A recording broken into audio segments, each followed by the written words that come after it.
We begin in British Columbia. It's back to the negotiating table for port workers who've rejected the latest deal from federal mediators again. It puts more than 30 of Canada's busiest ports back into gridlock and raises the prospect of back-to-work legislation to end the uncertainty.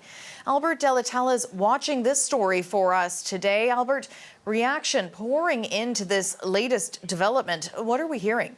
It is, Linda. Well, we're now hearing from the Minister of Labour after word of the off-again, on-again, off-again tentative deal is once again off. Here's the tweet from Seamus O'Regan. He said, quote, "We must bring stability back to our BC ports for the workers and businesses that depend on them." The International Longshore and Warehouse Union workers, they say they want their employers to come back to the table directly rather than going through the association. The rejection by the union extends the uncertainty once again that stalled a movement of billions of dollars worth of goods earlier this month that would have passed through Canada's largest port in Vancouver and other sites as well.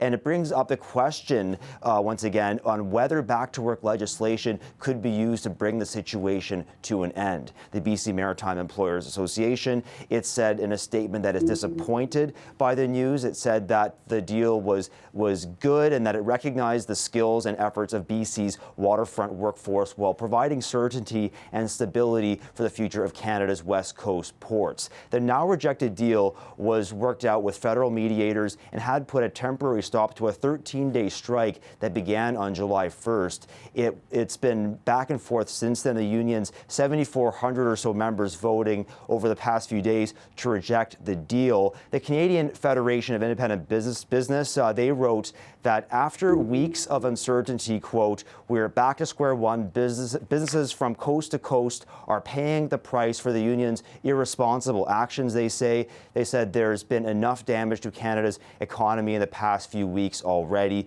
It calls on the government to use back-to-work legislation if the union serves notice to strike. And just into the newsroom, the Greater Vancouver Board of Trade, they're commenting too. They said they're shocked and disappointed, and that they say that if the strike action recommences, the economic damage will only increase, Linda. Some very strong reaction there for sure. What are we learning about, why they rejected this deal, maybe what was in the deal and what wasn't in it for them? Yeah, so the Employers Association, they said that that tentative deal, it included a signing bonus of approximately $3,000 per full-time employee. There was an 18.5% increase to a retirement lump sum payment as well. It says that median longshore compensation would go from $136,000 to $162,000 annually before benefits and pension. So that would be about a 40% boost in wages over the past 13 years. The Employers Association was critical of what it called the erratic actions over the past few months of the union. It said it's now looking toward the federal government to see what comes next. Linda. We'll continue following this throughout the day. Thanks very much, Albert. Of course.